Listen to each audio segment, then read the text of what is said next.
De ekran kaydının başlayayım icazənizlə. Aha. Xoş gördük Elnur bəy. Dəvətimizi qəbul edib gəldiyiniz üçün minnətdaram. Bugünkü vebinarımızın qonağı Elnur Məmmədzadədir və mövzumuz isə dövlət satın almalarına nəzəri və praktiki yanaşmadır. Elnur bəy özü Energetika Nazirliyi yanında enerji məsələlərinin tənzimlənməsi agentliyində çalışır və satın alma üzrə aparıcı mütəxəssisdir. Buyurun Elnur bəy, həm özünüz haqqında məlumat verin, həm də mövzuya keçirik. Çox sağ olun Aydan xanım, minnətdaram təqdimatınız üçün. Hörmətli iştirakçılar, hər birinizi salamlayıram. Çox təşəkkür edirəm ki, bugünkü seminarda iştirak edirsiniz. Ümumiyyətlə, bugün seminarda iştirak edənlər arasında həm peşəkar mütəxəssislər, həm sahəyə yeni başlayanlar, həm də maraq göstərən şəxslər var. Ona görə düşünürəm ki, bugünkü seminarda bu baxımdan daha interaktiv və aktiv keçəcək. Özüm haqqında məlumat verim. Mən 5 ilə yaxındır bu sahədə çalışıram, satın alma sahəsində. Həm özəl təşkilatda çalışmışam, həm dövlət qurumunda çalışmışam və indi də Aydan xanımın təqdimatının aydın olduğu Energetika Nazirliyi yanında enerji məsələlərinin tənzimləmə agentliyində satın alma şöbəsində çalışıram. Satın alma üzrə aparıcı mütəxəssisəm. Və işlədiyim dövrlərdə bir çox real praktiki nümunələr görmüşəm. Bəzi olan o qanunda olan boşluqlar, qanundakı hər hansı bir təsisatların onların həmən qanunu düzgün anlamaması satın almada bir çox problemlər yaratmışdı. Elə mən də məhz bugünkü seminarı buna həsr etmişəm. Düşünürəm ki, bugün bu qrupda olan, bu bizim seminarımıza iştirak edən şəxslər sayəsində seminarımız daha interaktiv və maraqlı keçəcək. Hər hansı bir sualınız olsa, xahiş edirəm çəkinməyin, sualınızı verin. O zaman keçim təqdimata, hazırladığım təqdimata da başdan inşallah başlayaq.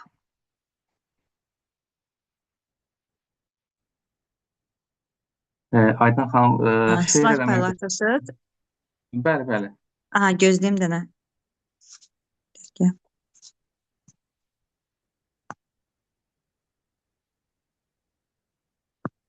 Buyurun, paylaşa bilərsiniz.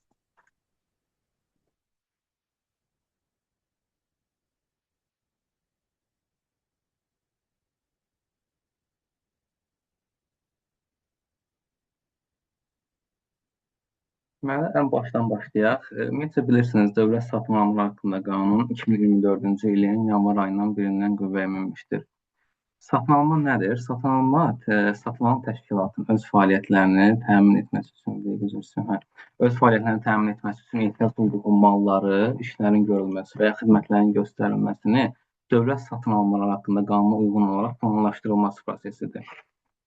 Sadə dillə izah etsək, yəni dövlət qurumu öz işlərini görmək üçün lazım olan malı, işi və ya xidməti büdcə pulu ilə müəyyən qaydalar çərçivəsində almalıdırlar. Əslində kənardan baxanda satın alma çox asan bir proses kimi görünür. Yəni elə görünür ki, qıraqdan sanki şirkət tapılır, müqavilə bağlanır və mal alınır, iş bitir. Amma əslində reallıqda heç də belə deyil. Satın almanın arxasında böyük bir təchizat zənciri dayanır. Yəni bu təchizat zəncirinin arxasında hansı planlar qalır? Məsələn, satın almanın arxasında ehtiyacın düzgün müəyyən edilməsi ən birinci bu gəlir.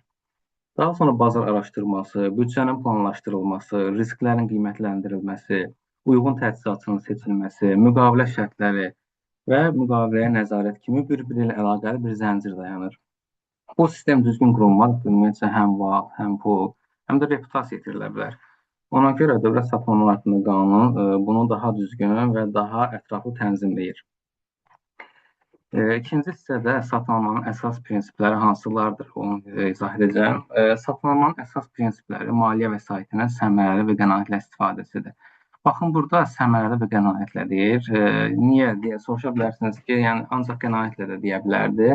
Səmərəli ondan ötəri istifadə olunur ki, bu qanunda bəzən ən aşağı qiymət təklifi verən şirkətlər həm də səmərəli qiymət təklifi verməlidir. Yəni, real bir nümunə desək, məsələn, biz 100 min manat dəyərində hər hansı bir mal almaq istəyirik dövlət qurumuna. O zaman qiymət təklifi verən şirkətlər müxtəlif qiymətlər verir. Biri verir 100 mini keçməmək şərti ilə təbii ki, şirkətlər qiymət verməlidirlər.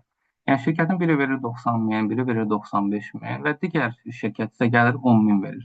Yəni qrafdan əslində görünə bilər ki, bu 10 min verən büdcədən qənaətlə istifadə edib 10 min verəni biz qalib təsisat seçə bilərik, amma əslində burada biz səmərəli qərar vermiş olmarıq. Çünki yəni bəllidir, 100 minlik bir mala 10 min təklif edən şirkət, demək onun malında hər hansı bir problem yaranır və bu da bizə gələcək satın almalarda böyük problemlər yaradacaq. Ona görə qanunda bu hissəni xüsusi vurğulayırlar ki, səmərəli və qənaətlə maliyyə vəsaitindən istifadə olunmalıdır. Digər hissədə isə satın almanın şəffaflığı, aşkarlıq, ədalətlilik, rəqabətlilik, bərabərlik əsasında həyata keçirilməsidir. Yəni burada əsasən şirkətlərə olan yanaşmalardan söhbət gedir. Şirkətlərə ümumilikdə biz bərabərlik prinsipində, yəni hər bir şirkətə ayrı-ayrılıqda, əgər hər hansı bir şirkət qiymət təklifi verərkən hər hansı bir sənədi unudub verməyibsə, biz onlara bərabərlik prinsipini əsas götürərək eyni qiyməti, eyni sorğuları göndərməliyik və yaxud da bütün şirkətlər arasında heç bir fərq qoymamalıyıq. Bu da yəni qanunda görünən şəffaflıq, aşkarlıq, bərabərlik prinsipləri əsasında həyata keçirilir.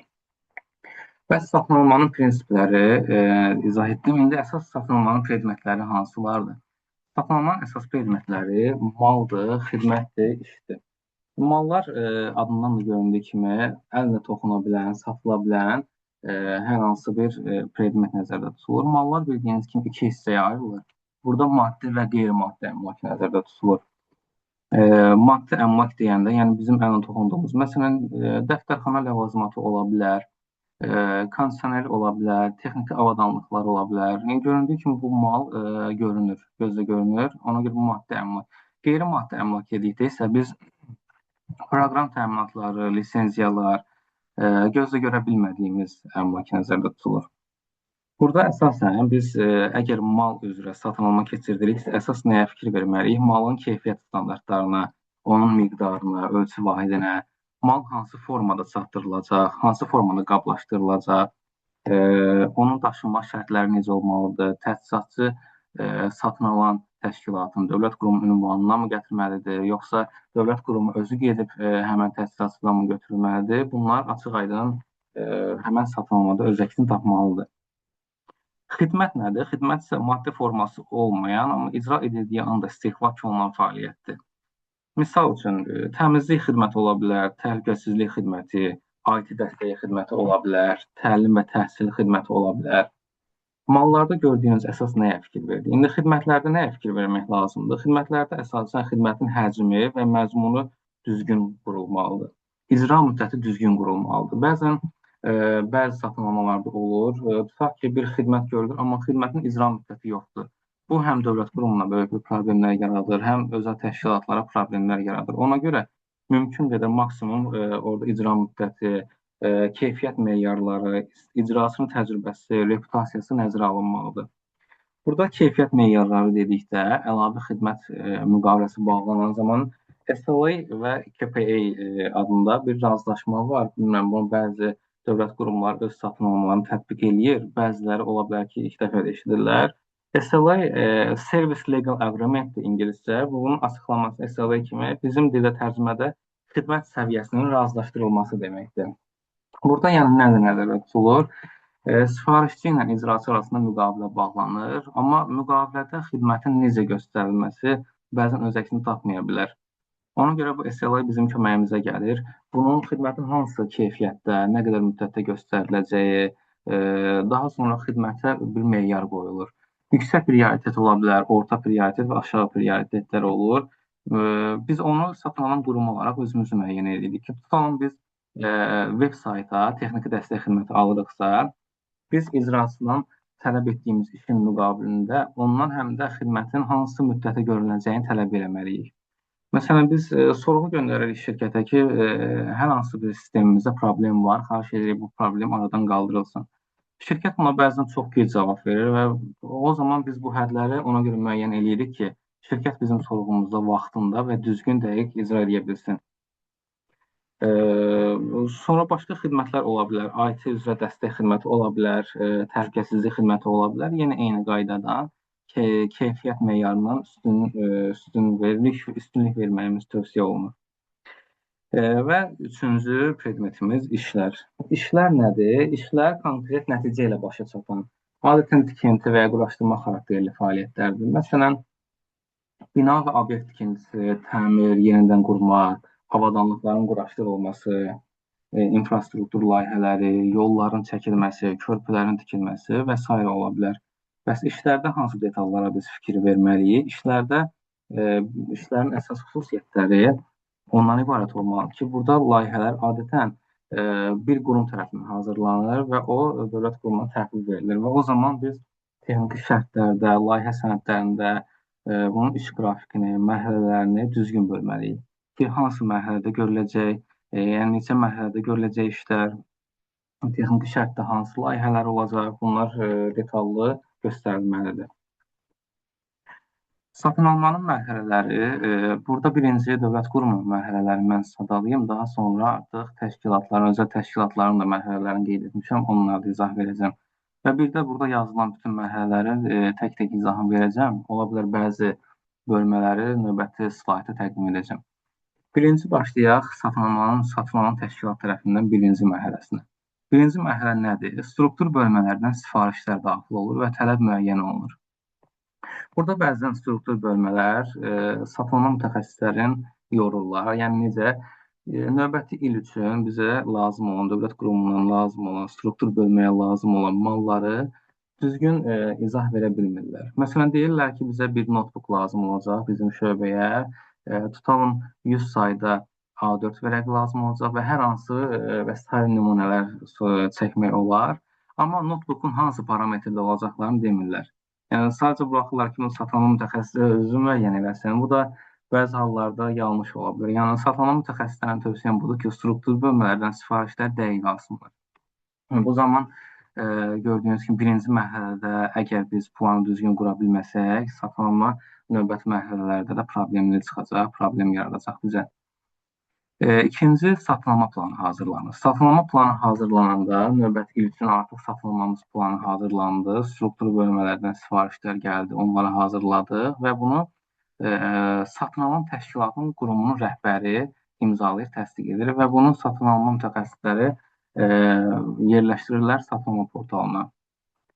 Və elə sonlara yaxın mən portalını da tanış edəcəm sizlərə ki, portalda da bütün satılma planları olsun, bağlanmış müqavilələr və digər və sair hissələri əyani olaraq göstərəcəm sizə. Üçüncü, ehtimal olunan qiymət müəyyən olunur. Ehtimal olunan qiymət müəyyən olunur.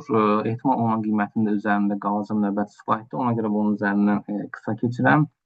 Və satın alma metodu müəyyən edilir. Satın alma metodu dedikdə, yəni açıq tendermi olacaq, kotirovka olacaq, bir mənbə mi olacaq, qapalı tender və yaxud da iki mərhələli tendermi olacaq, o müəyyən edilir.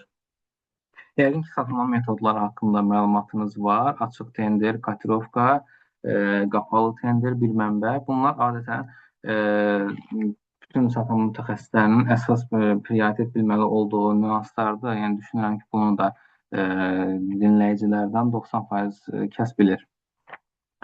Satın alma komissiyasının formalaşdırılması, onun da üzərindən keçəcəm. Satın alma komissiyasının formalaşdırılması, şərtlər toplusunun hazırlanması və təsdiq edilməsi. Şərtlər toplusu necə hazırlanır, necə təsdiq edilir? Bizim satın almada bizim əsas diqqət etməli olduğumuz məqamlardan biri də şərtlər toplusudur. Şərtlər toplusu dedikdə, yəni bizim əvvəlcədən müəyyən etdiyimiz kriteriyalar müəyyən olunur. Bəzən təchizatçılar, yəni şirkətlər satın alma elanına baxanda şərtlər toplusuna düzgün tanış olmurlar. Orada hər hansı bir məlumatları daha dəqiq oxumurlar və daha sonra bu problemlər yaranır və ona görə şərtlər toplusunu da əyani formada mən göstərəcəm ki, hansı detallar olmalıdır. Şərtlər toplusu hazırlandı, təsdiq edildi, daha sonra elan edilir. Portal üzərindən bildiyiniz kimi bütün elanlar dərc olunur, bir mənbə istisna olmaqla. Daha sonra elan verildi, təchizatçılar, şirkətlər qoşulurlar və zərflərin açılışı baş tutur və qalib müəyyən edilir. Burada artıq zərflər hansı formada açılır, onu sizə göstərəcəm və qalib necə müəyyən edilir, onunla da tanış edəcəm. Satın almanın nəticəsi haqqında nəzarət orqanına məlumat göndərilir. Bu zaman nəzarət orqanı satın almanın nəticəsi barədə bütün detallara baxır, dövlət qurumunun verdiyi bütün qərarları bir-bir gözdən keçirilir. Əgər hər hansı bir çatışmazlıq varsa, nəzarət orqanı yenidən qiymətləndirməyə qaytarır satın almanı. Yox, əgər ciddi bir nöqsan varsa, hər hansı bir boşluq varsa, birbaşa nəzarət orqanı həmən satın almanı ləğv edə bilər. Əks halda, əgər heç bir problem çıxmasa, satın almanın qalibi müəyyən edilməsində hər hansı bir problem olmasa, nəzarət orqanı təsdiq cavabı göndərir və qalib müəyyən edilir. Bununla da bağlı məktub gəlir, qalib təchizatçıya və müqavilə bağlanması mərhələləri olur. Əslində gördüyünüz kimi bu sadalayanda biraz sadə kimi görsənir, amma hər birinin arxasında ən azı neçə günlük, neçə həftəlik əziyyətlər durur. Bunu satan mütəxəssisləri daha yaxşı bilərlər.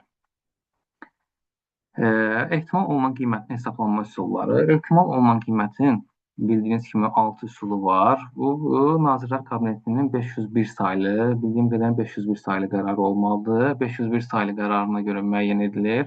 Orada əslində tam detallı izah verir, amma üzərindən keçim ki, bilməyən şəxslərə də aydın olsun. Ehtimal olunan qiymət necə hesablanır? Ehtimal olunan qiymət ümumiyyətcə birinci statistik üsuldan başlayım. Statistik üsul Dövlət Statistika Komitəsi tərəfindən, Dövlət Statistika Komitəsinin rəsmi saytında qiymət indeksləri var. Burada biz işin həcmini, miqdarını, hər hansı malı orada indeks, qiymət indekslərindən baxıb müəyyən eləyərək ehtimal olunan qiymətə çıxarda bilərik. Bazar araşdırması üsulu bizim ən geniş yayılmış üsulumuzdur. Dövlət qurumlarının 90, hətta mən deyərdim 95% üzərində bütün təşkilatlar bu üsuldan istifadə edirlər. Bazar araşdırması üsulu. Bu üsuldan istifadə edənlər artıq əzbər bilir, amma ilk dəfə tanış olanlar üçün bir nümunə göstərim, real case olaraq. Məsələn, nümunə olaraq 3 təchizatçı bizə qiymət verir. Yəni, ehtimal olunan qiyməti ən başından belə edirik. Tutalım, bizə bir notebook lazımdır. Notebookun parametrlərini yazırıq və 3 dənə təchizatçıya göndəririk. 3 təchizatçıdan bizə cavab gəlir və o cavablar belə olur. Məsələn, tutalım, biri bizə təklif edir, həmən notebooku 1000 manata verir. Digəri təklif verir 2000 manata və digər üçüncü şirkət də verir məsələn 3000 manata. Sonda bu hər üçünün qiymətləri bölünür 3 yerə. Soruşa bilərsiniz nəyə görə 3 yerə bölünür? Çünki 3 təchizatçıya sual göndərilib. Əgər burada 4 təchizatçı olsaydı, 4-cü təchizatçı 1500 manat versəydi, bu olacaqdı 4 yerə bölünəcəkdi və bizim cavabımız bizim ehtimal olunan qiymətimiz olacaqdı.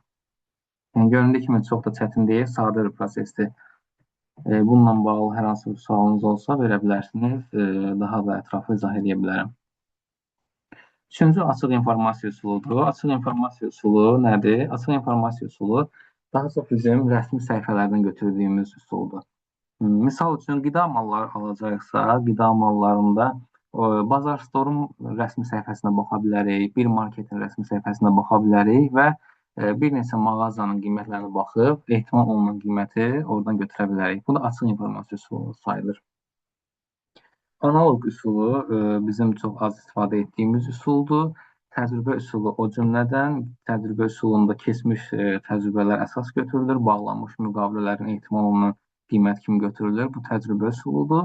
Və sonuncu qiymətləndirici üsul, burada qiymətləndirmə palatası var. Oradan nümayəndələr müəyyən olunur və biz onlara rəsmi müraciət etdikdən sonra qiymətləndirici nümayəndələr həmən bizim işimizə, malımıza və ya xidmətimizə ehtimal olunan qiymət çıxardıb verə bilirlər.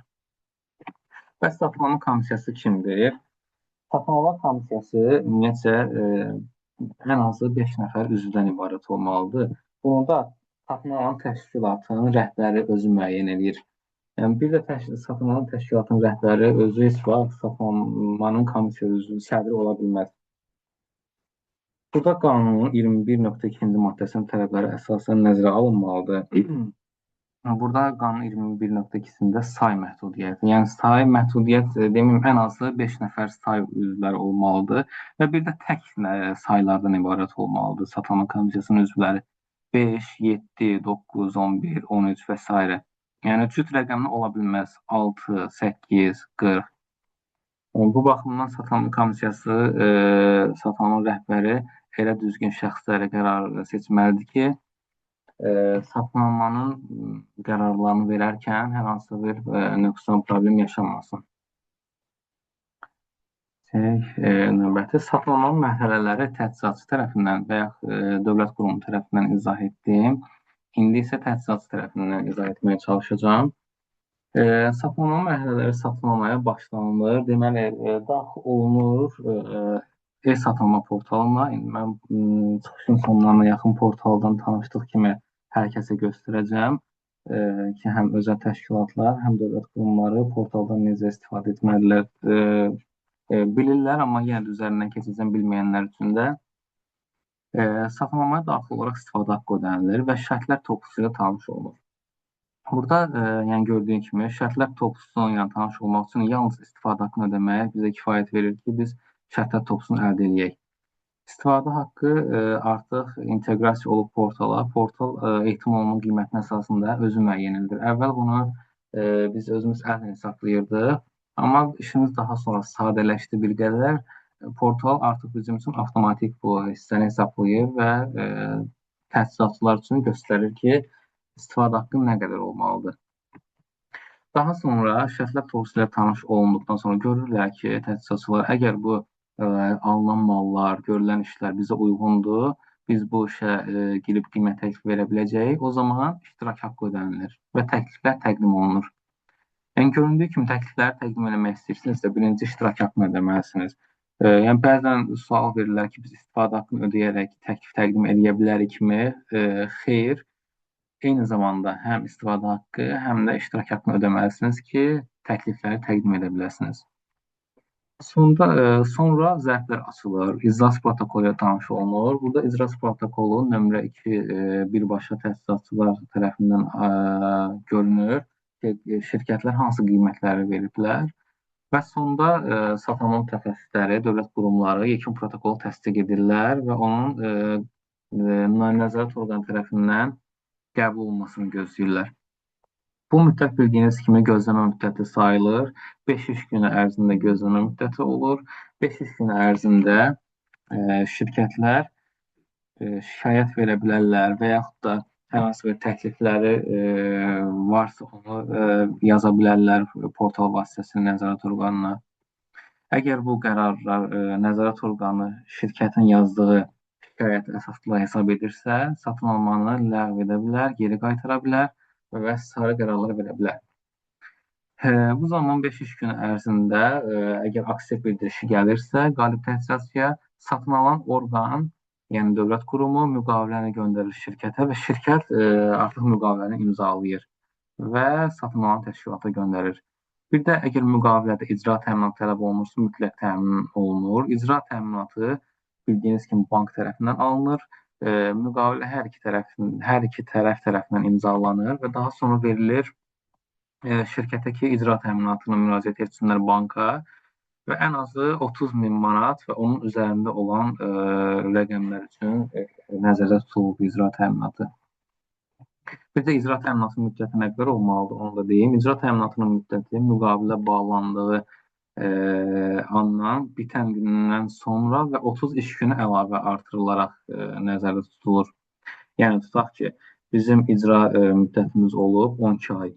Biz əgər bugün müqavilə bağlamışıqsa, 12 ay sonranı hesablayırıq və onun 30 iş gün sonrası artıq bizim icra təminatımız hesab olunur.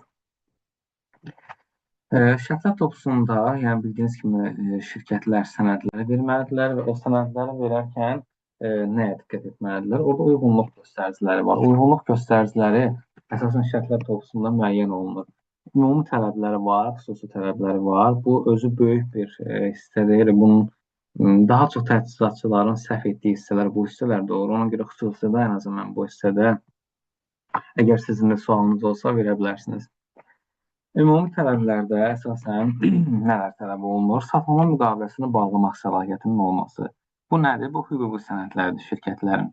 Şirkətin reyestrdən çıxarışı, nizamnaməsi, əgər fiziki şəxsdirsə şəhadətnaməsi, daha sonra forma 5 təchizatçı haqqında arayış tutulur. Burada yəni mütləq qaydada həmən şirkətlər bu sənədləri verərkən notarial qaydada təsdiq etməlidirlər. Bir də bəzən şirkətlər soruşurlar, notarial qayda təsdiq etdikdən sonra notarial təsdiqin tarixi nə vaxt olmalıdır?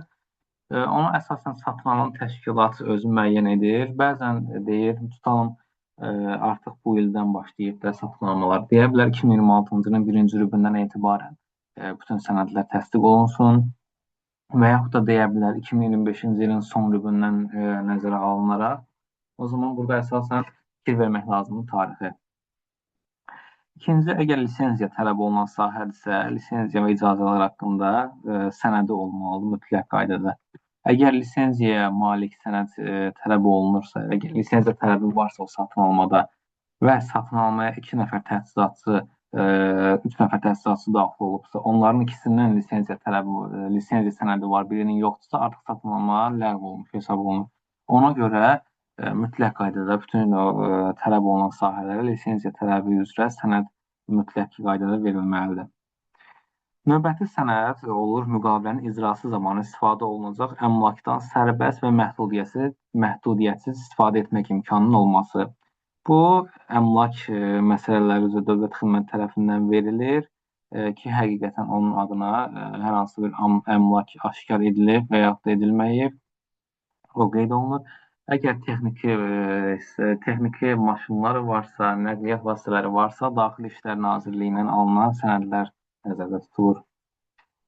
Növbəti sənədimiz nədir? Məhkəmə qərarı ilə müflis elan olunmaması, habelə borcuna görə əmlakın üzərinə tələbin yönləndirilməməsi sənədidir. Bu da Ədliyyədən alınır, Ədliyyə Nazirliyi tərəfindən verilir.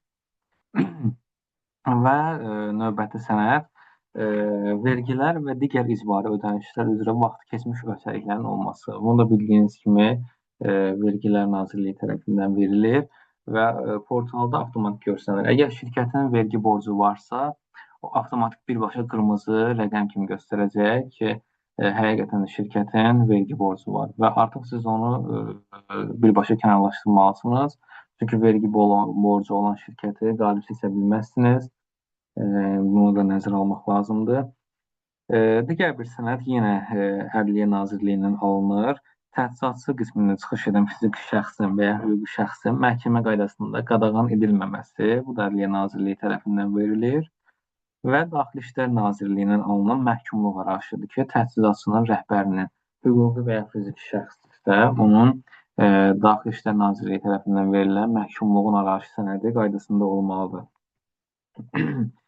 Demək olar ki, ümumi tələblər bunlardır, amma yenə də mütləq qaydada bu sənədlərə fikir vermək lazımdır. Çünki əvvəllər bu sənədləri təchizatçılar birbaşa özü yerləşdirirdi, amma indi işimiz bir qədər rahatlaşır. Həm satın alan təşkilatın, həm təchizatçıların işi burada rahatlaşır. Çünki bu sənədlər artıq portala inteqrasiya olub.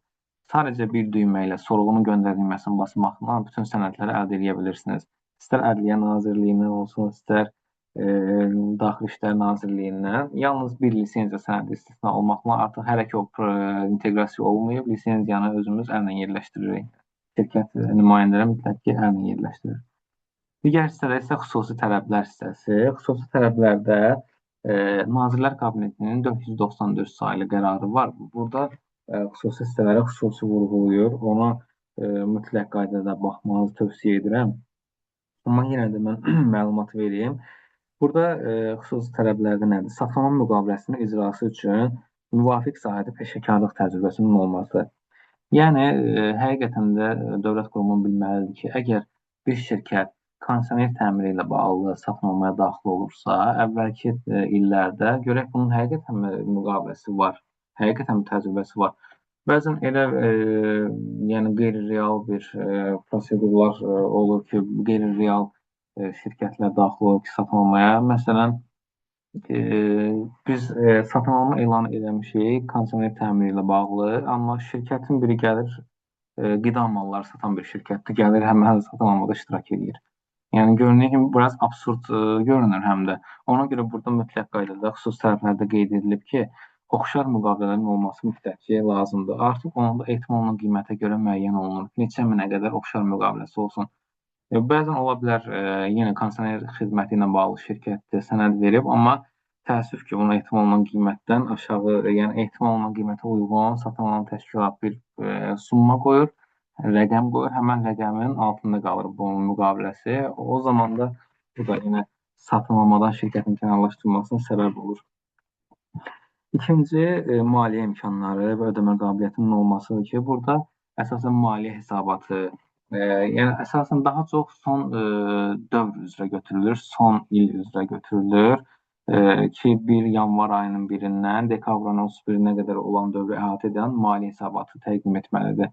Maliyyə hesabatını təqdim edən zaman burada mənfəət vergi bəyannaməsi, bank tərəfindən verilən son 1 illik dövriyyə çıxarışı olmalıdır. Bu sənədlər tam olmalıdır. Yəni əgər böyük, xüsusən açıq tenderdə iştirak edən şirkətsinizsə və ehtimal olunan qiymətiniz 1 milyondan yuxarıdırsa, mütləq qaydada bu sənədlərin hər biri olmalıdır. İstər maliyyə hesabatı, istər mənfəət hesabatı, istər bank tərəfindən alınan 12 aylıq dövriyyə hesabatı və s.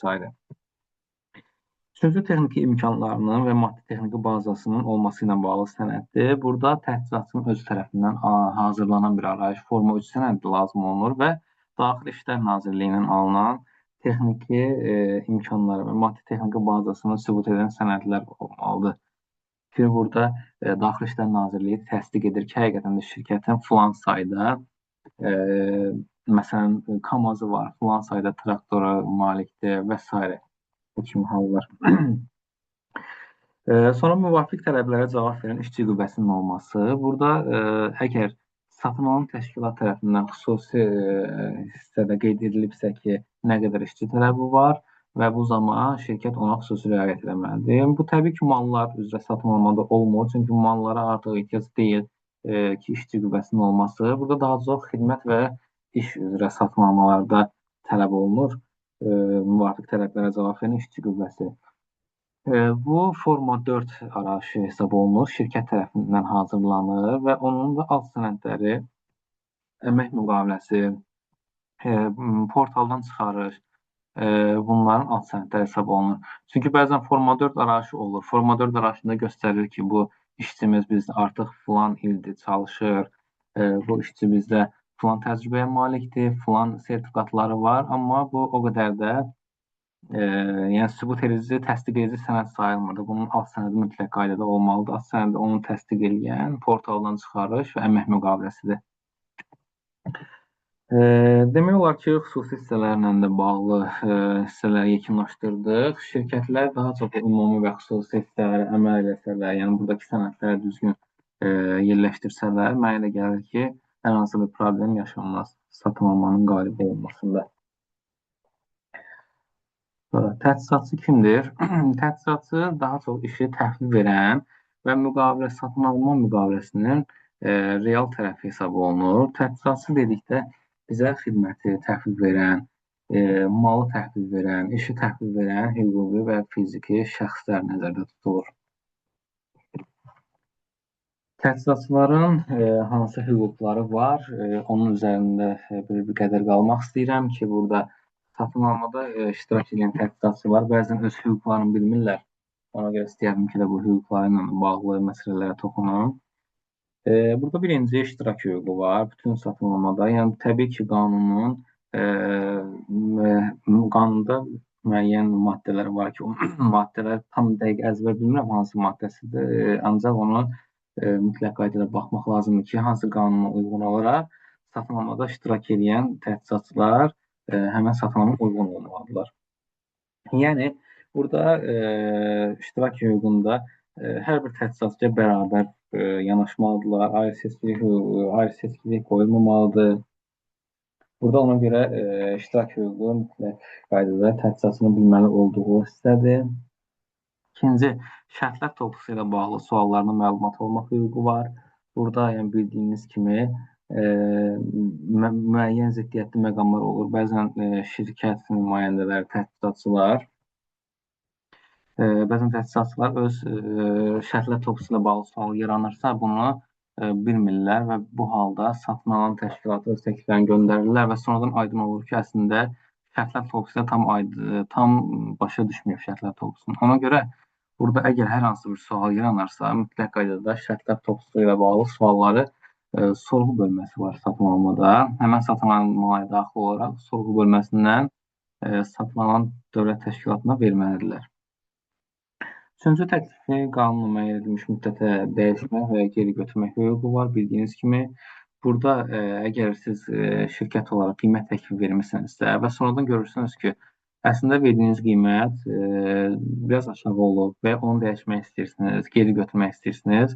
Burada sizin tam hüququnuz var ki, müəyyən müddətə qədər, zərflər açılana qədər siz təklifinizi geri götürə bilərsiniz.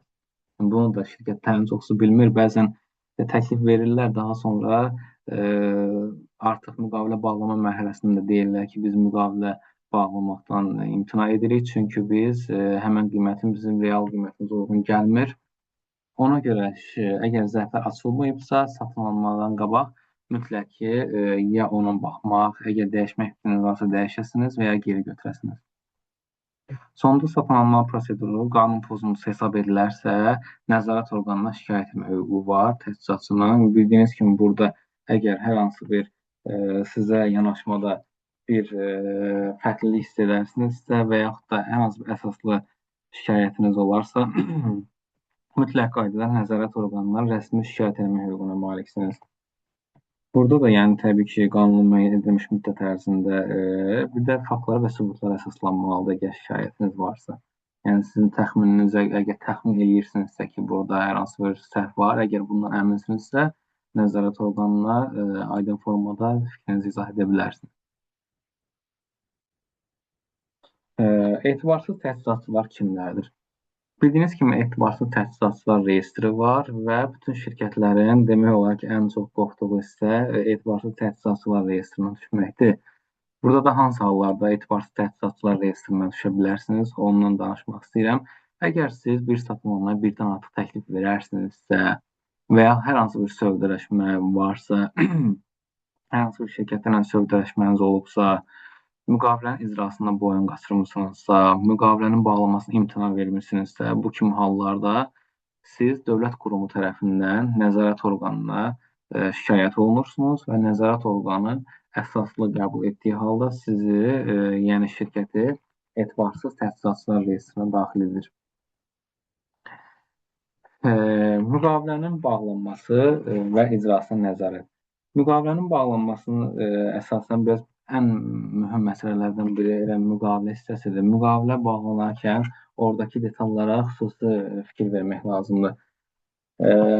Bir də onu bilmək lazımdır ki, satın alan təşkilat əgər şərtlər topluluğunda xüsusi bir hissə qeyd etməyibsə, onu müqavilədə qeyd edə bilməz. Yəni onu şərtlər topluluğunda texniki tələblərinə uyğun olaraq müqaviləni hazırlamalıdır. Yəni ola bilməz də siz burada şərtlər topluluğunda tələb qoymamısınız, amma sonradan artıq qalib təchizatçıya əlavə özünüzdən bir tələb qoyursunuz. Bu artıq qanun pozuntusudur. Yəni ona görə bu kimi hallara fikir vermək lazımdır ki, şərtlər topluluğuna və texniki tapşırıqlar nədirsə, ona uyğun müqavilə hazırlanmalıdır.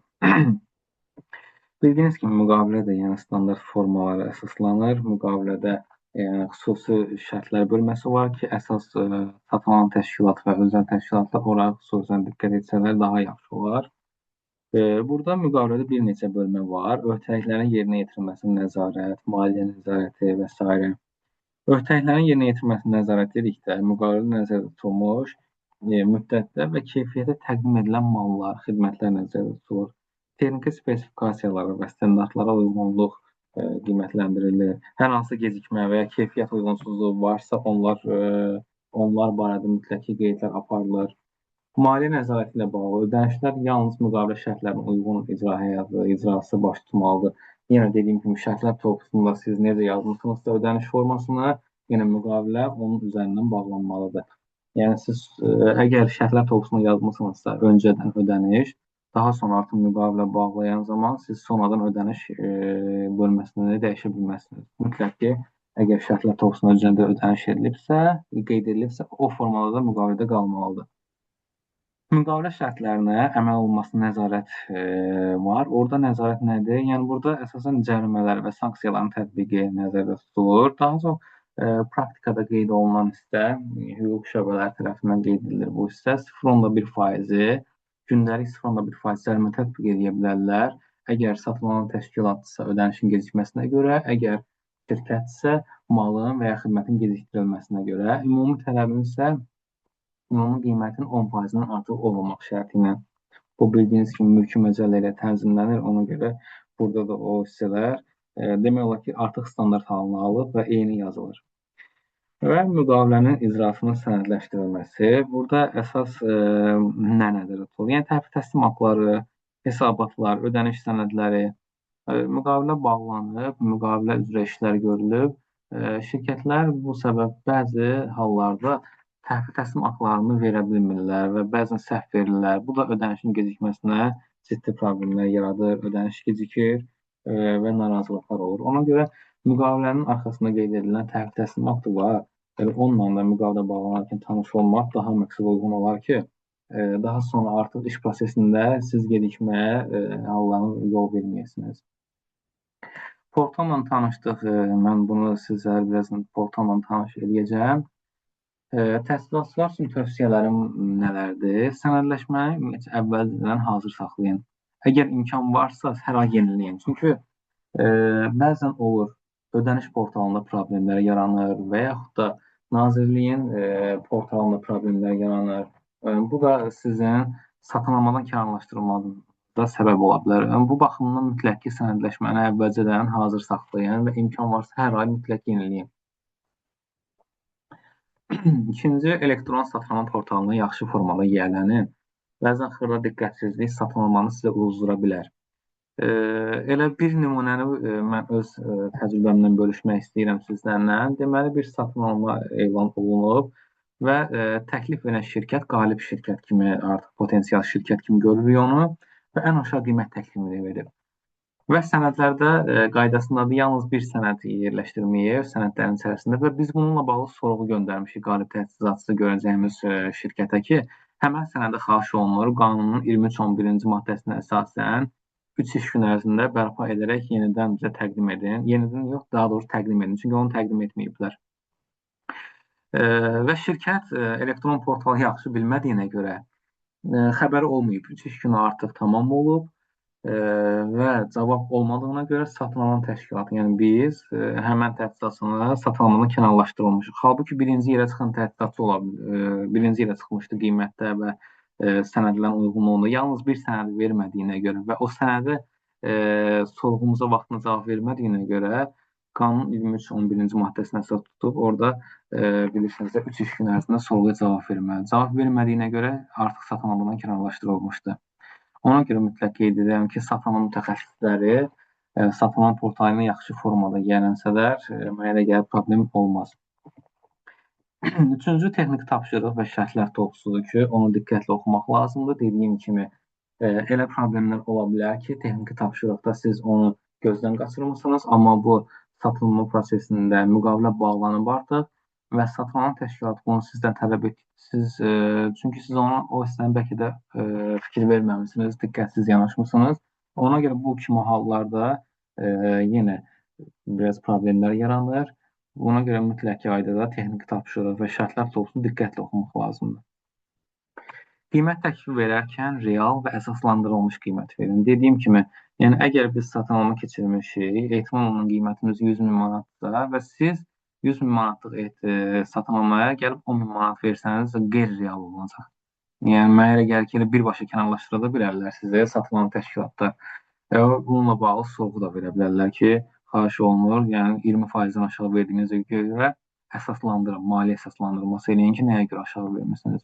Ona görə qiymət təklifi verərkən real və əsaslandırılmış qiymət verin. Və sonda müqavilə öhdəliklərini ciddi nəzarət edin, ciddi yerinə yetirin. Dediyim kimi, əgər təchizatçı tərəfsinizsə, müqavilə öhdəliklərinə baxmısınız, şərtlər toplusu ilə, texniki tapşırıqla tanış olmusunuz və oradakı bütün maddələrlə, bütün hissələrlə tanış olmusunuz və ona uyğun qiymət təklif vermisinizsə və müqavilə də bu üzrə davam edibsə, mütləq ki, onları mütləq ciddi nəzarət edin, ciddi yerinə yetirməyə çalışın. İndi portalla mən sizi tanış edeyim. Mənə elə gəlir dövlət qurumunun mütəxəssisləri bu portalı artıq əzbər bilir. Şirkətlərdə bəzi hallar, bəzi hissələr var ki, orada çaşqınlıqlar yaradır, onu göstərim. Deməli, bildiyiniz kimi, bu e-tender Gov.az saytıdır. Yəni, buradan daxil olaraq bütün satın almaları siz izləyə bilərsiniz. Gördüyünüz kimi, müsabiqə elanları var. Açıq tender mi istəyirsiniz, kotirovka sorğusu, açıq tender 3 milyona qədər, təkliflər sorğusu və hamısı. Burada ətraflı axtarış bölməsi var. Ətraflı axtarış bölməsindən sizin şirkətin profilinə uyğun predmeti qeyd edə bilərsiniz. Tutalım sizin şirkətiniz təmir işləri görəcəksə, burada təmir yazmalısınız. Təmirlə bağlı nə qədər satın varsa, onu sizə göstərəcək. Və burada da satılan təşkilat adları var. Metrologiya İnstitutu və s. qurumları saya bilərəm. Amma vaxt olmasını üzərindən keçirəm. Ətraflı axtarış yerinə müsabiqənin nömrəsini yaza Elnur bəy, bilərsiniz. Elnur bəy, Bəli, bəli, sizdə bəli. hal-hazırda slayd görsənir, ekranınız görünmür. Doğru. Hə, sizə gəl. Aha, zəhmət olmasın. Hə, görünür indi. Bəli, bəli, görünür. Çox sağ olun məlumat üçün. Buyurun. Deməli, e-satmama portalında bu hissədə müsabiqə elanları hissəsində açıq tender olan hissə, kataloq sorğusu, təkliflər sorğusu və sair hissələr var. Burada siz şirkətiniz hansı profildədirsə, ona uyğun predmeti qeyd edə bilərsiniz. Əgər təmir xidməti ilə bağlı şirkətsə yaza bilərsiniz təmir və axtarış yerinə basdıqda bütün təmirlə bağlı bütün xidmətlər sizin bu e-satmama portalında üzə çıxacaq, görsənəcək. Əgər hər hansı bir müsabiqə nömrəsini bilirsinizsə ki, həmən müsabiqəyə qoşulmaq, birbaşa həmən müsabiqə nömrəsini yazıb qoşula bilərsiniz və ya satın alan təşkilatın adını yazaraq həmən qurumun satın baxa bilərsiniz. Məsələn, elə öz qurumumuzun satın almalarını göstərim. Tutalım, dəftərxana və təsərrüfat mallarının satın alınması. Burada dərc edilmə tarixi var ki, nə vaxt dərc edilib? Yanvar ayının 29-da və bitmə tarixi var. Fevral ayının 20-sinə qədər. Yəni, siz fevral ayının 20-sinə qədər təkliflərinizi verməlisiniz. Ondan sonraki verilən təkliflər nəzərə alınır. Burada ətraflı hissəsinə basdıqda artıq bütün məlumatlar daha geniş profildə sizə görsənəcək. Satın alan təşkilatın adı, müəyyəni, müsabiqə nömrəsi, müsabiqənin adı, ehtimal olunan qiymət. Baxın, biz vermişik ehtimal olunan qiyməti 41.703 manat 48 qəpik dəyərində dəftərxana və təsərrüfat mallarının satın alması. Şirkətlər bəzən götürürlər bu rəqəmin üzərinə qiymət təklifi verirlər. Bu təbii ki, birbaşa kənarlaşmadan, satın almanın kənarlaşma deməkdir. Ona görə mütləq qaydada ehtimal olunan qiymətdən aşağı qiymət verməlisiniz, yuxarı yox. Sonra burada zərflərin açılış tarixi var. Dediyim və fevralın 20-sində açılış olacaq. Burada 11.00-da açılış olduqdan sonra portalda artıq müsabiqənin yekun hissəsi qiymət təklif edən şirkətlər üçün görünəcək.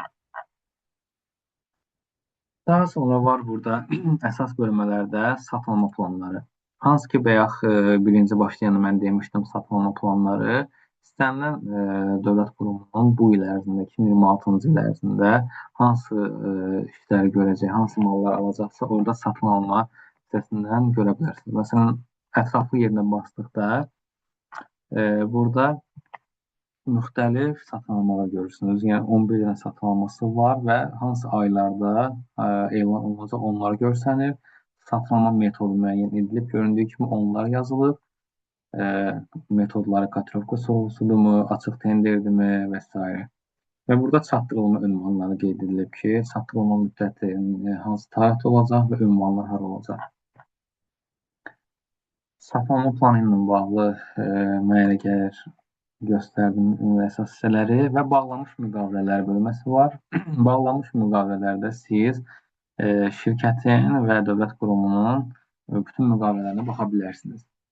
Burada gördüyünüz kimi, məsələn, ilk qarşımıza çıxan nədir? Fövqəladə Hallar Nazirliyi ilə bağlanmış qlobal MMC təsərrüfat xidmətlərinin, təsərrüfat mallarının satın alınması olmuşdur, müqavilə bağlanmışdır. Burada məbləğ görsənir, müqavilənin məbləği və s. Buradan istədiyiniz yenə ətraflı axtarış bölməsinə basdıqda qalibin adını yazaraq bütün şirkətin bütün müqavilələrini görə bilərsiniz və yaxud da müsabiqə adını yazaraq orada müsabiqə ilə bağlı bütün bağlanmış müqavilələri görə bilərsiniz.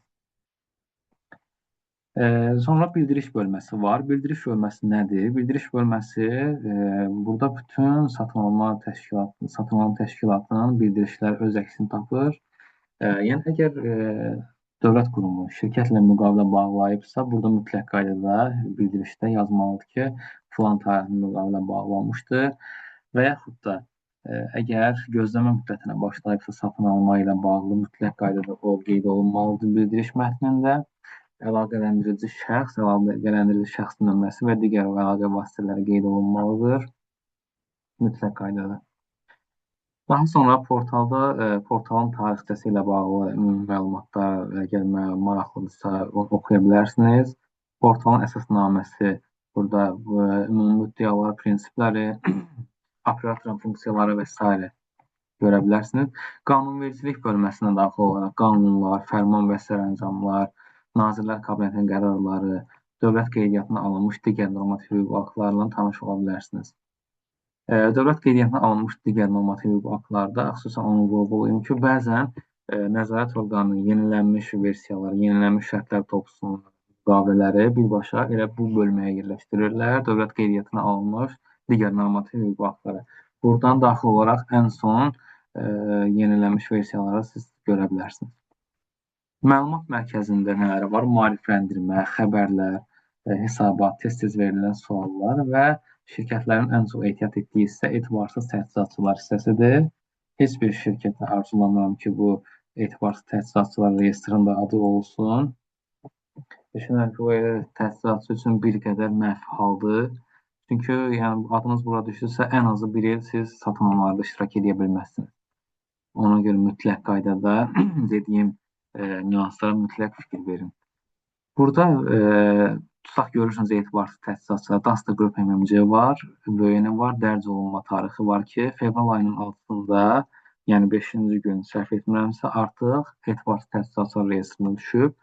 Səbəb də burada var, satın alma müqaviləsinin icra edilməsindən boyun qaçırdığına görə. Yəni dediyim kimi elə hallar olur ki, şirkət qalib gəlir, şirkətlə müqavilə bağlanır və bəzən müqavilə bağlanmamış, təchizatçı müqavilənin icrasına boyun qaçırır və bəzən də müqavilə bağlandıqdan sonra boyun qaçırır. Bu kimi hallarda sizin haqqınızda məlumatlar nəzarət orqanına göndərilir və nəzarət orqanının qərarı ilə şirkətlər etibarsız təchizatçılar reyestrinə daxil olunur.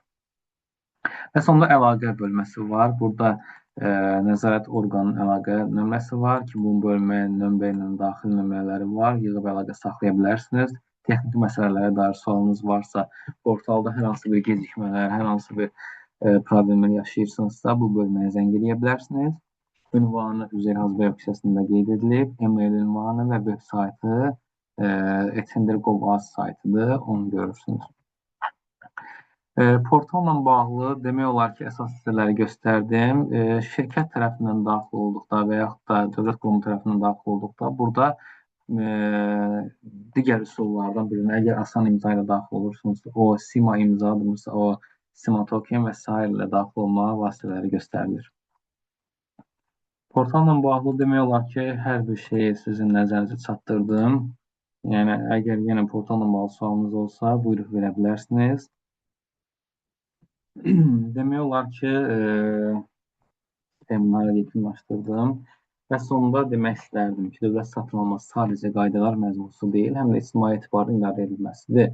Burada şirkətin nüfuzu, dövlət qurumunun nüfuzu mütləq qaydada qeyd olunur ki, əgər hər hansı bir satın almada problem yaranırsa, çalışın bu problemi qanuni yollarla, danışıq yollarla həll edəsiniz.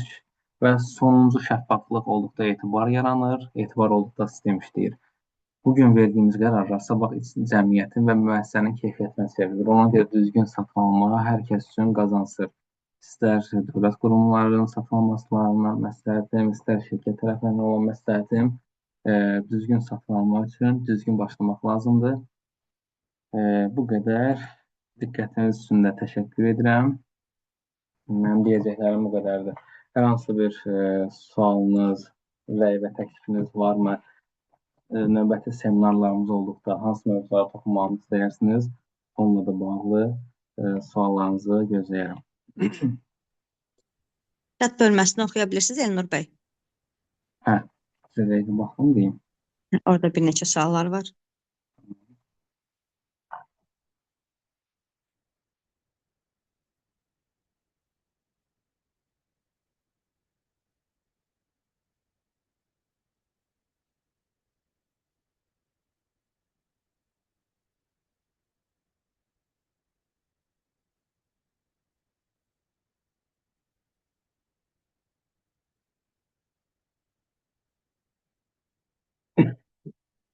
Bir dəqiqə.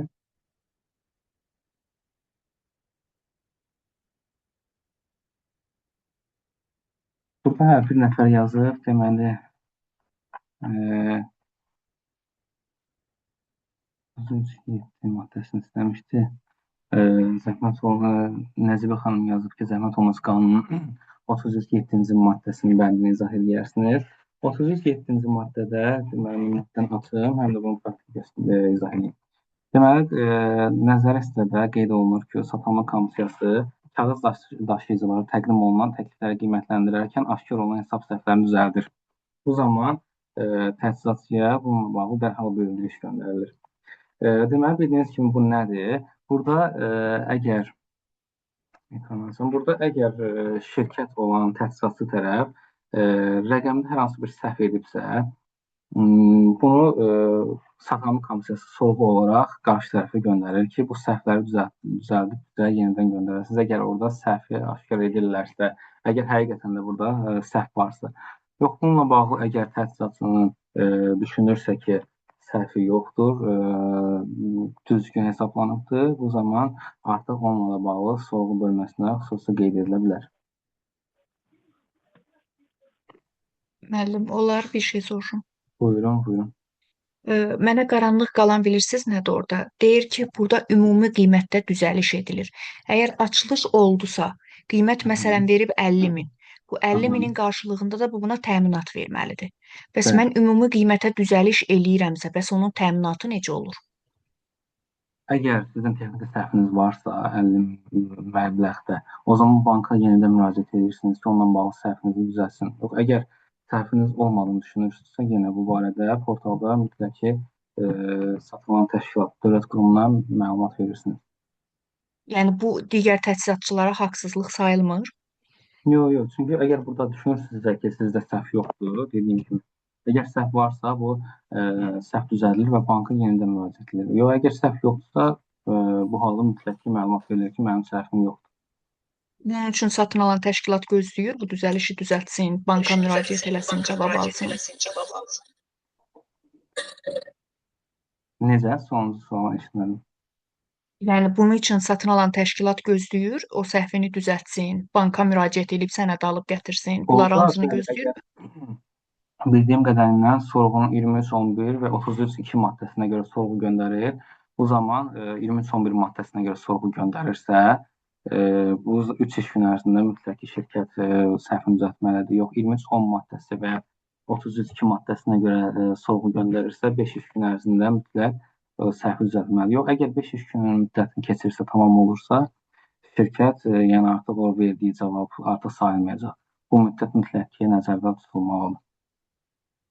Tamam, təşəkkür edirəm. Buyurun. Sonda ümumiyyətlə şirkətlər üçün də, dövlət qurumları üçün də deyə bilərəm ki, əgər hər hansı ola bilər ki, seminardan kənar suallarınız olarsa, istəsəniz mən əlaqə nömrəsini verərəm. Əlaqə nömrəsi vasitəsilə birbaşa mən əlaqə saxlayarsınız. Bütün suallarınızı yenə orada cavab verə bilərəm. Əgər bank sənədi uyğun deyilsə, avtomatik kənarlaşma deyil. Əgər bəzən bank sənədlərində uyğunsuzluq olur. Bu bizim başımıza gəlib əslində bir dəfə. Bank təminatını verəndə götürüb şirkətin adını başqa, daha doğrusu bizim quruma elə bir satın alan təşkilat var, bizim quruma veriblər. Amma başqa bir qurumun adını yazıblar. Məsələn, bank təminatında qeyd olunmalıdır Enerji Məsələləri Tənzimləmə Agentliyi. Amma götürüb yazıblar Tibb Universitetinə verilir. Yəni, bunu biz kənarlaşma kimi hesab etmişdik ki, bank təminatı yanlışdır.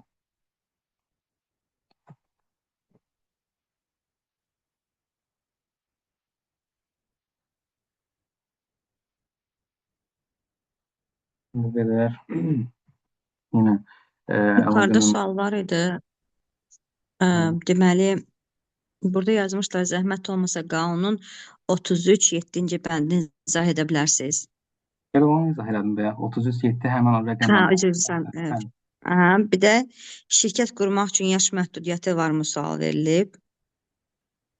Şirkət qurmaq üçün mənə gəlir ki, tam detallı məlumat verə bilmirsiniz. Çünki siz birbaşa Asan Xidmətə, bildiyim qədər Asan Xidmətə yaxınlaşıb oradan məlumat əldə edə bilərsiniz. Çünki bu biraz satın almadan kənarda olur. Amma 16 yaşdan yuxarı mən bildiyimə görə, yəni səhv də məlumat verərəm. Bildiyimə görə 16 yaşdan yuxarı şəxslər müraciət edərək fiziki şəxs və ya hüquqi şəxs kimi şirkət aça bilərlər.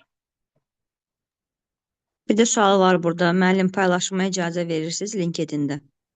Bəli, problem yoxdur. Paylaşa bilərsiniz. Bir dəqiqə. Burada sual var ekologiya ilə bağlı. Sual oxudunuz. Xeyr, görmədim onu. Bir dəqiqə baxın. Deməli, məsələn, müəyyən müəssisələr var ki, onlar işçilərin əmək haqlarından müəyyən fondlara görə vergi tuturlar. Bu bütün sahələrə aiddir. Yəni, necə qeyd etdiyim ekologiya sahəsinə aid edirəm. Sualı. Sual yuxarıdaydı, yoxsa bir dəqiqə baxın suallara. Yəni. İstəyirsə oxuyum yenə, əgər... Zəhmət olmasın. İlk öncə möhtəşəm təlimə görə təşəkkür edir və sual verir. Deməli, məsələn, müəyyən müəssisələr var ki, onlar işçilərin əmək haqlarından müəyyən fondlara görə vergilər tuturlar. Bu bütün sahələrə aiddir. Yəni, necə? Və qeyd etdiyim ekologiya sahəsinə aid edirəm, əlavə edib. Əslində, əmək haqqı ilə bağlı olan bütün məsələlər əmək məcəlləsi ilə tənzimlənir bildiyiniz kimi. Yəni, bu əmək məcəlləsində əgər əmək məcəlləsində nəzərdə tutulan hallar varsa və yaxud da əmək məcəlləsindən kənar bir hallar varsa, bununla bağlı şikayət oluna bilər dövlət qurumundan ki, hansı ki, müxtəlif fondlara görə vergilər tutulurlar. Yox, əgər əmək müqaviləsində nəzərdə tutulubsa, işçi ilə şirkət arasında müqavilə bağlanıbsa, bununla bağlı mənə elə gəlir ki, növbəti addımlarda problem olmaz. Çünki artıq hər iki tərəfindən müqavilə imzalanır, bu fondlar müəyyən edilir və əmək müqaviləsinin açıq formada göstərilir ki, hansı vergilər tutulacaq. Yəni, bu da bildiyim qədərilə əmək məcəlləsinə aid sualdır, dövlət formasına aid sual deyil, amma yenə də çalışdığım qədərilə məlumat verməyə cəhd etdim. Bilmirəm, professionallar, peşəkarlar. Bəli, bir sual da əməklə bağlıdır. O da yəqin ki, sizə aid olmadığı üçün oxumuram. Əmək vergi tutulmasıyla bağlıdır. Əmək haqlarından vergi neçə faiz tutulur? Axşamınız xeyir. Zəhmət olmasa mənim sualıma da cavab verə bilərsiniz. Yazmışdım likvidlik barədə məlumat, əgər mümkünsə.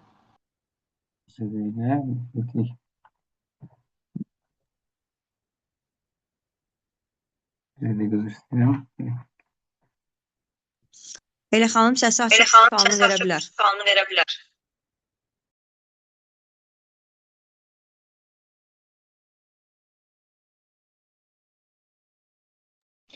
Maliyyə hesabatlarında likvidlik barədə danışırlar. Likvidlikin yəni nə olduğunu bilmək istəyirdim.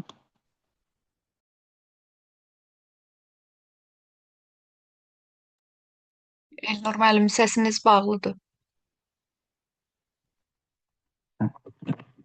Deməli, Nazirlər Kabinetinin 494 saylı qərarına görə likvidlik əsasən aktivlərin, şirkətin aktivləri və onun öhdəlikləri, cəmi öhdəliklər hesablanaraq likvidlik bilinir. Burada daha çox maliyyə hesabatında bu likvidlik əmsalı özünü göstərir. Bir də bununla bağlı siz portalda məlumat yazırsınızsa, yəni necə əvvəldən siz maliyyə sənədləri ilə bağlı portalın xüsusi bölməsi var. Orada qeyd olunursa ki, likvidlik 0,1 və yaxud da 0,3%-dir. Onun altında rəqəm olmamalıdır. Yəni minimum məbləğ 0,1-dən götürülərək hesablanır və maksimum həddi bildiyim qədər 2-dir maksimum həddi. Yəni 2-dən artıq likvidlik əmsalı ola bilməz. Likvidlik əmsalı necə hesablanır? Şirkətin öhdəlikləri bölünür cəmi aktivlərə. Bu zaman şirkətin likvidlik əmsalı üzə çıxır. Təşəkkürlər, çox sağ olun. Buyurun, siz sağ olun.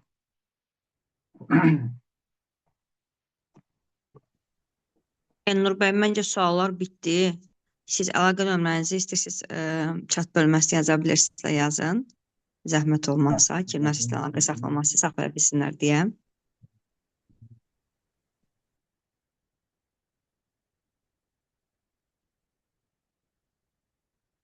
Nömrəmi qeyd etdim.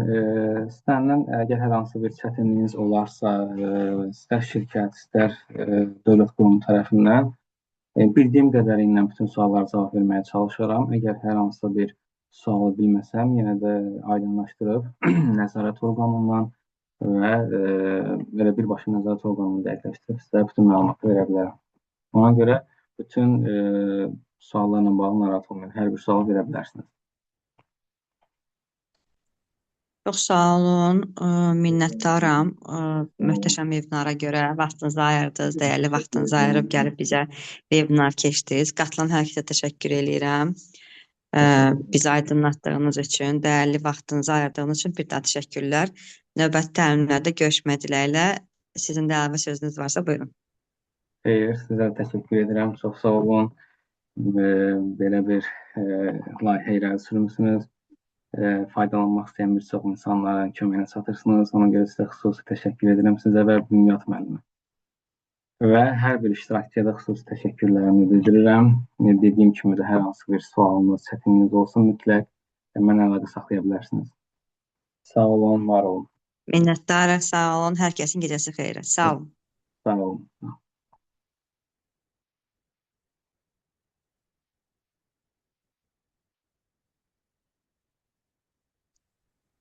Belinə banka bastıran kişi gecəyə düşdü. Sürfü ilə o banka